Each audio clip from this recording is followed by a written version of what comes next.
Okay, so today we're going to look at interest rate determination theories. All right, what determines interest rates in the basically the credit market? Okay, where there is borrowing through selling bonds, or you're going to get a loan at the bank. All right, but going to see the theories which tell us what determines interest rates. Okay. So remember, colleagues, there's an inverse relationship between interest rates and bond prices. Okay, there's an inverse relationship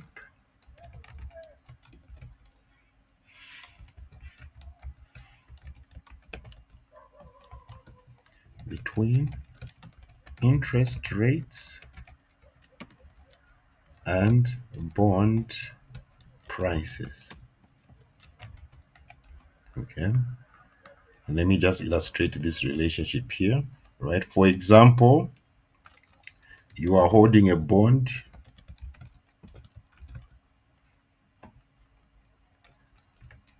that has 10% interest. Okay,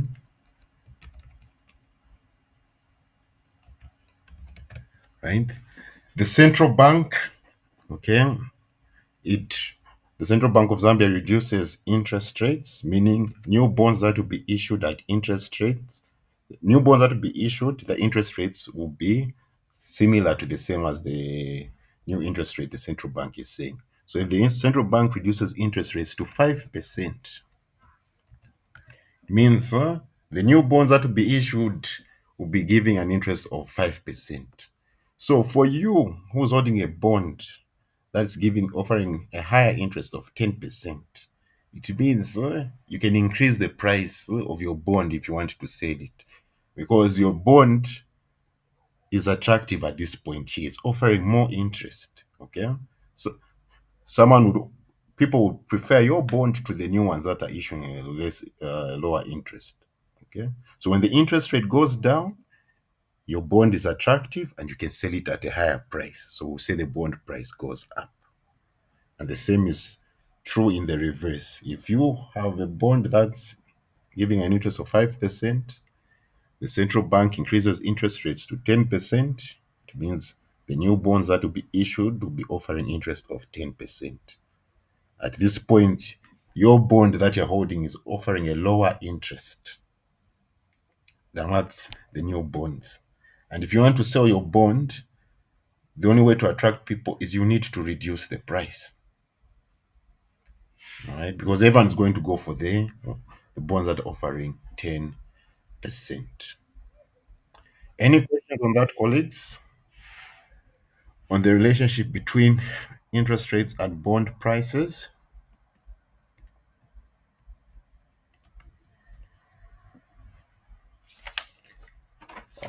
All right. So now we're going to look at the loanable funds theory. Okay. So this loanable funds theory is saying that interest rates are determined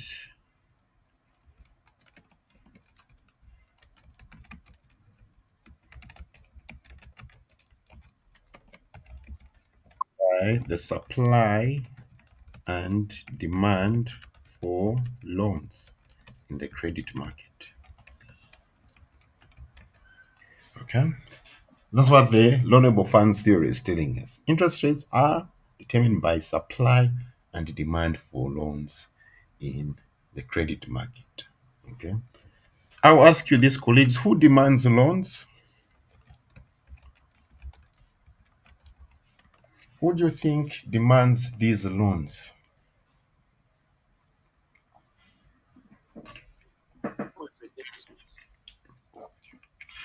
Huh? And who are those people?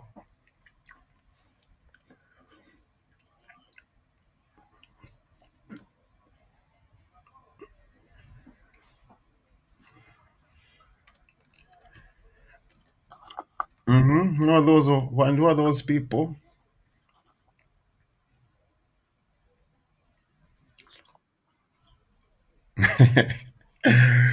So you've got government, eh? Government, one of the ways it raises revenue, apart from taxes, is through issuing up treasury bills, treasury bonds, and treasury notes. Those are forms of debt. Okay.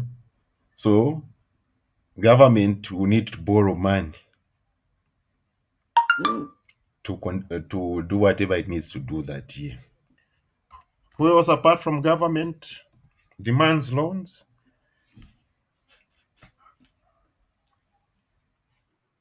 Yes, firms or businesses. Okay. And we've also got people, okay, in terms of entrepreneurs, the business people, okay. We can call them households, okay, or consumers, okay. Then who supplies loans?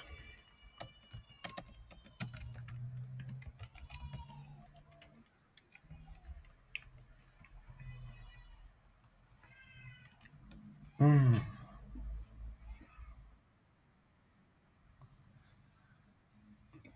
I'm asking for the who in the money market, sir.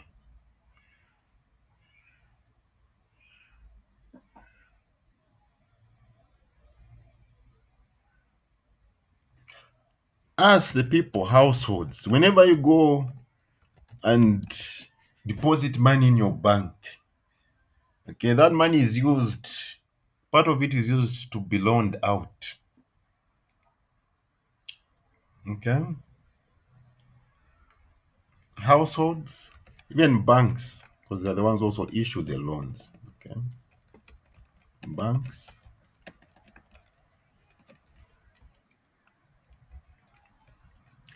no. Government doesn't supply the loans. No, no. You can also put foreigners, okay, people who through foreign direct investment, people who are purchasing these. Because remember, people who also supply loans, it's not only you going into the bank to deposit money. Even when you purchase a treasury bill from government, it's like you've supplied government a loan.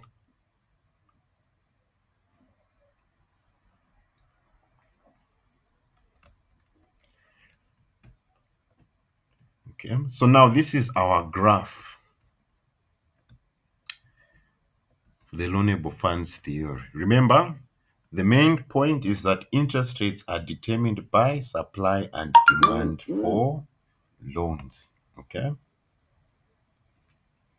So this is our graph here.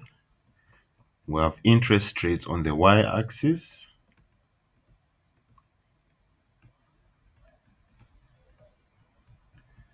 Here we have quantity of loans.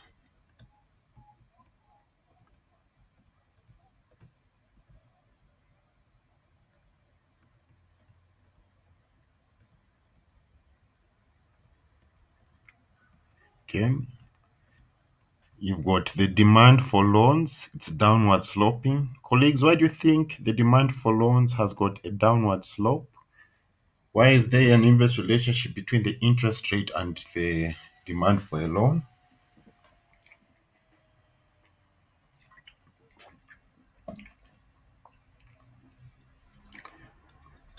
Okay, maybe let me answer that. Okay. At high interest rates, even you personally, okay, if the bank is offering high, what is charging high interest rates to borrow money, you're not going to borrow because you know the cost of borrowing is high. Okay. So at high interest rates, few people are going to demand loans. Okay, because the cost of borrowing is high. Okay. Then at low interest rates, okay, low interest rates, it means the cost of borrowing is low. Okay. The cost of borrowing is low. So you're going to demand more loans. That's the inverse relationship between the interest rate and the demand for loans. Here we're looking at from the borrower's side. Okay, interest is the cost of borrowing here. So a high interest rate, cost of borrowing is high, so you demand less loans. Low interest rate, the cost of borrowing is low, so you demand more loans. Any questions?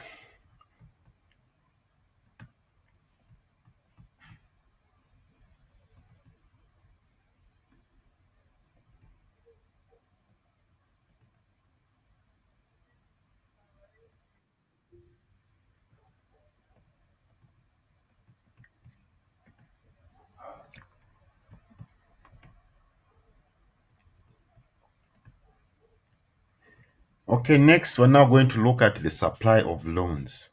Colleagues, why do you think there is a positive relationship between the supply of loans and the interest rate?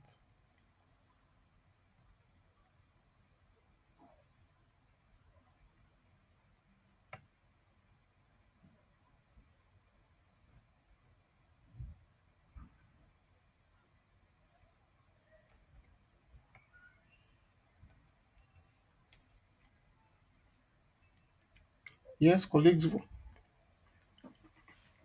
before I enter in, why do you think there's a positive relationship between the interest rate and the supply of loans?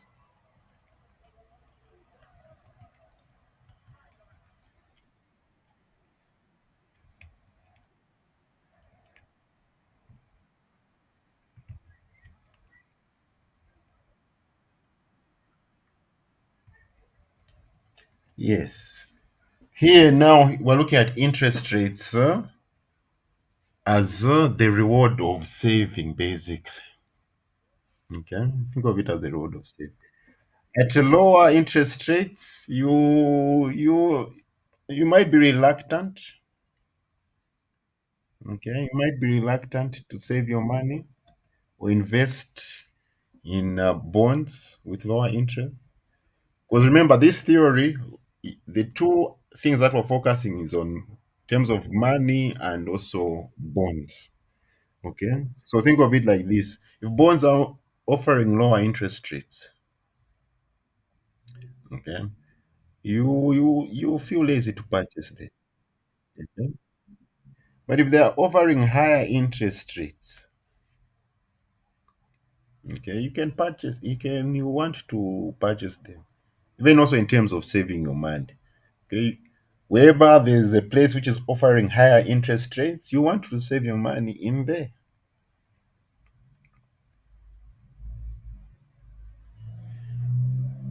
Okay. So as we said, under the loanable funds theory, the interest rate is determined by supply and demand for loans. Where they intersect, that is your interest rate.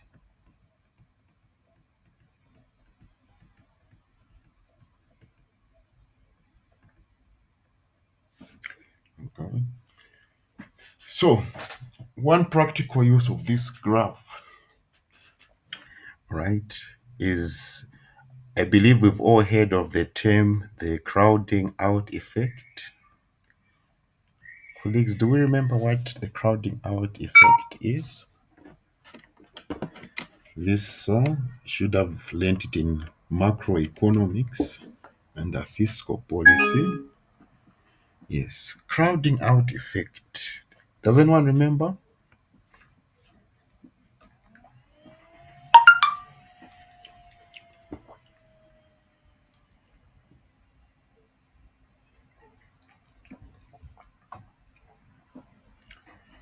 Okay, the crowding out effect is this: when government is getting too many loans, okay, it means it's removing money from the banks, okay, and when the banks have less money, it means businesses or other parties come to borrow, since the banks have got less money, the interest rates are going to go up for those businesses and the other parties due to government borrowing.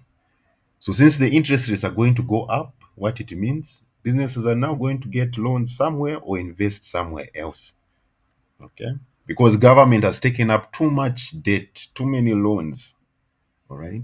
So basically, what if we can illustrate this on the graph? When government is borrowing too much, the demand for loans goes up here.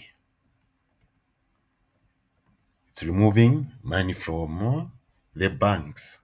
So it means the banks have less money. And if they have less money, it means interest rates are going to go up. So basically, government has chased away businesses and foreigners from borrowing in this country because they've borrowed too much. Government has borrowed too much, and interest rates have gone up.